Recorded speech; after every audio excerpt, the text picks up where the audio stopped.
Good morning children. നമ്മൾ Vasco ഡ ഗാമയെ കുറിച്ചാണ് unit 10. Vasco ഡ ഗാമയെ കുറിച്ച് എല്ലാവരും കേട്ടിട്ടുണ്ടാവും അല്ലേ? സോഷ്യലിലൊക്കെ എല്ലാവരും പഠിച്ചിട്ടുണ്ടാവും. വാസ്കോ ഡ ഗാമ ആരാണ് എന്താണെന്നെല്ലാം പഠിച്ചിട്ടുണ്ടാവും അല്ലേ? അപ്പോൾ Vasco da Gama was a great explorer who came to India in the 15th century and succeeded in establishing trade contact between India and Portugal. അതറിയാലോ, കച്ചവടക്കാരനല്ലേ? കച്ചവടം നടത്താൻ വേണ്ടി ഇന്ത്യയിലേക്ക് വന്ന ആദ്യത്തെ ആളാരാണ്? Vasco da Gama. Vasco da Gama was a great explorer who came to India in the 15th century. 15ാം നൂറ്റാണ്ടിൽ ഇന്ത്യയിലേക്ക് വന്ന ആരായിരുന്നു? Vasco da Gama. And succeeded in establishing trade contact. അയാൾ എന്നിട്ട് എന്ത് ചെയ്തു? ട്രേഡ് കോണ്ടാക്ട് വെച്ചു എന്ന് പറഞ്ഞാൽ കച്ചവടം.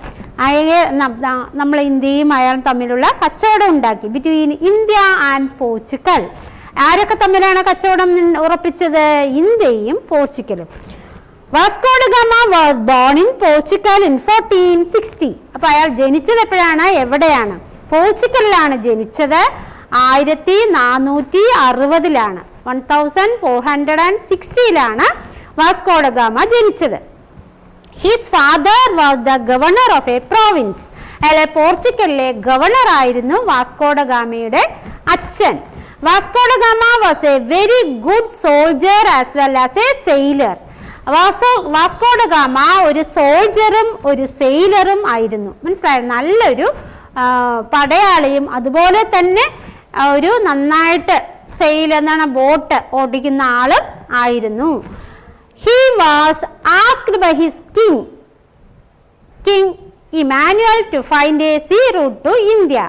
അതേസമയം അയാൾ എന്ത് ചെയ്തു? He was asked by his king. അയാൾ രാജാവിനോട് ചോദിച്ചു. എന്താ ചോദിച്ചത്? ഏതാ രാജാവ്? King Emmanuel. To find a sea route to India. ഇന്ത്യയിലേക്കുള്ള കടൽ മാർഗം കച്ചവടത്തിനുള്ള ഒരു റൂട്ട് എങ്ങനെയാണ് കണ്ടുപിടിക്കുന്നത്? അതാണ് പറയുന്നത്. ടു ഫൈൻഡ്, ഞാൻ എന്തായാലും എന്താണ് ഇന്ത്യയുമായിട്ടുള്ള ഒരു സീ റൂട്ട് കണ്ടെത്താം എന്ന് പറഞ്ഞു. In those day was famous four. India എന്ന് പറഞ്ഞാൽ പണ്ട് എങ്ങനെയുള്ളതായെന്ന് പറഞ്ഞു, ഒരുപാട് ഗോൾഡുകളും സിൽവറും പ്രഷ്യസ് സ്റ്റോൺസും സ്പൈസസും എല്ലാം ഉള്ള എന്താണ് ഒരു നല്ല സമ്പന്ന രാജ്യമായിരുന്നു ഇന്ത്യ. മനസ്സിലായോ? In those day was famous for gold, silver, precious stone, spices and fine muslin cloth. Muslin ക്ലോത്തിനുമൊക്കെ ഫേമസ് ആയിട്ടുള്ള ഒരു സ്ഥലമായിരുന്നു ഏതാണ്? ഇന്ത്യ.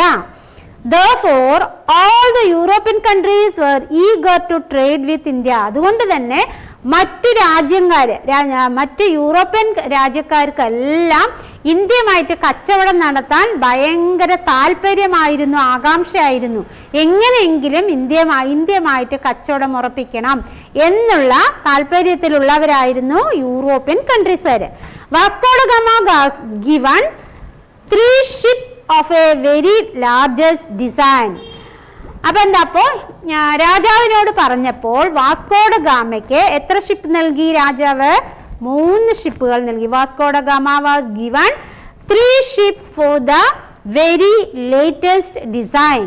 ലേറ്റസ്റ്റ് ഡിസൈനിലുള്ള 3 ഷിപ്പുകളാണ് നൽകിയത്. He commanded 1 ship his brother Paul, another and his friend Nicholas Coelho. ഇനി എന്താണ്? ഈ കമാൻഡഡ് 1 ഷിപ്പ്. ഒരു ഷിപ്പിൽ ആരെടുത്തു? വാസ്കോ ഡ ഗാമ എടുത്തു. അടുത്ത ഷിപ്പ് ആർക്കായിരുന്നു? ഹിസ് ബ്രദർ, അയാളുടെ ഏട്ടനായിട്ടുള്ള പോളിനായിരുന്നു വേറൊരു ship. And his friend Nicholas Coelho. അത് അങ്ങനെ 3 പേര് 3 ഷിപ്പ് എടുത്തു. മനസ്സിലായോ? കൊലിഗ ഫ്രണ്ടിനൊരു ഷിപ്പ്, ബ്രദറിനൊരു ഷിപ്പ്, വാസ്കോ ഡ ഗാമയ്ക്ക് ഒരു ship. They had another small store ship. പിന്നെ എന്താണെന്ന് പറഞ്ഞാൽ പിന്നെയും കുഞ്ഞ് സ്റ്റോർ ചെയ്ത് വെക്കാനുള്ള ഷിപ്പുകളും കൊടുത്തുവിട്ടു. എന്താണെന്ന് പറഞ്ഞാൽ ഇവരിങ്ങനെ കടൽ മാർഗം പോയിക്കൊണ്ടേയിരിക്കുമ്പോൾ എപ്പോഴാ എവിടെ എത്തുക എന്ന് പറയാൻ പറ്റില്ല. അതുകൊണ്ട് തന്നെ അവർക്ക് വേണ്ട ഫുഡും മറ്റു വസ്തുക്കളും എല്ലാം സ്റ്റോർ ചെയ്യാനൊരു ship. They took enough stores to last for 2 years and also good for trade. അതിലെന്താണ് ആ ഷിപ്പിൽ എന്തൊക്കെയാ ഉള്ളതെന്ന് പറഞ്ഞാൽ they had enough stores to last for 2 years. 2 വർഷങ്ങൾ അവരിങ്ങനെ ബോട്ടിലൂടെ പോയാലും അത്രയും അവർക്ക് ഉപയോഗിക്കാനുള്ള സാധനങ്ങളും അതുപോലെ തന്നെ ഓൾസോ ഗുഡ് ഫോർ ട്രേഡ്, അവർക്ക് കച്ചവടം നടത്താനുള്ള സാധനങ്ങളുമായിട്ട് ഒരു ഷിപ്പ്, അങ്ങനെ ഒരുപാട് ഷിപ്പുകളുമായിട്ടാണ് അവർ യാത്ര ആരംഭിച്ചത്. King arrange four A grand send off, എന്താണെന്ന് പറഞ്ഞാൽ ഒരു സെൻഡ് ഓഫ് ഒക്കെ നല്ല പാർട്ടിയൊക്കെ അറേഞ്ച് ചെയ്തിട്ടാണ് അവരെ ട്രേഡിനായിട്ട് ഇന്ത്യയിലേക്ക് വിട്ടത്. He also gave da Gama a letter to the king of Calicut, പിന്നെ അതുകൂടാതെ രാജാവിൽ നിന്നും ഒരു ലെറ്ററും കൊടുത്തിരുന്നു. കാലിക്കറ്റ് മീൻസ് നമ്മളിപ്പോ പറയുന്നത് കോഴിക്കോട്, കോഴിക്കോടിനെയാണ് നമ്മൾ എന്ത് പറയാ, കാലിക്കറ്റ് എന്ന് പറയുന്നത്. This on 18th July 1907 Vasco da Gama set sail from Lisbon. അങ്ങനെ അയാൾ പോർച്ചുഗലിലുള്ള ലിസ്ബണിൽ നിന്നും അയാൾ യാത്ര ആരംഭിച്ചു. എപ്പോഴാണ് ആരംഭിച്ചത്? 8 ജൂലൈ 1497. അങ്ങനെ 1997 ജൂലൈ 8-ാം തീയതിയാണ് അയാൾ യാത്ര ആരംഭിച്ചത്. He took his little fleet past in the Cape Verde Island and then westward without any of the modern equipments or chart. ഇനി എന്താണെന്ന് പറഞ്ഞാൽ he took his little fleet past the Cape Verde Island. അങ്ങനെ അയാൾ പോയി Cape വെർഡൻ ഐലൻഡിലെത്തി. And then westward, പിന്നെ അവിടെ നിന്നും വെസ്റ്റിലേക്ക് പോയി. Without any of the modern equipment or chart, ഒരു ചാർട്ടോ ഇപ്പോൾ കാണുന്ന മാപ്പുകളോ അറ്റ്ലസുകളോ അങ്ങനെ ഗ്ലോബുകളോ ഒന്നുമില്ലാതെ അയാൾ സ്വന്തമായിട്ട് അയാൾ എന്ത് ചെയ്തു, ഒരു ചാർട്ട് ഉണ്ടാക്കി. he took his crew around the Cape of Good Hope. അയാൾ എന്താണ്, അയാളെ ക്രൂയും കൊണ്ട്, ക്രൂ മീൻസ് എന്താണ്, അയാളുടെ കൂടെയുള്ള സഹയാത്രികളും കൊണ്ട് അയാൾ യാത്ര തിരിച്ചു. Which is the tip of Africa, trading peacefully with the local Hottentot tribesman. അങ്ങനെ ഇത് ടിപ്പ് ഓഫ് ആഫ്രിക്കയിൽ എത്തി അയാൾ. എന്നിട്ട് അവിടെ എന്ത് ചെയ്തു, അവിടെ കുറച്ച് ട്രേഡ് ചെയ്തു. അയാൾ അവിടെ കുറച്ച് കച്ചവടം നൽകി, കച്ചവടം ചെയ്തു. വിത്ത് ദ ലോക്കൽ ഹോട്ടൻ ട്രൈബ്സ്മാൻ, ആഫ്രിക്കയിലൊക്കെ ട്രൈബ്സ്മാൻ ആണ് അധികമുള്ളത്. ആ ട്രൈബ്സ്മാനുമായി അയാൾ കുറച്ച് കച്ചവടം നടത്തി.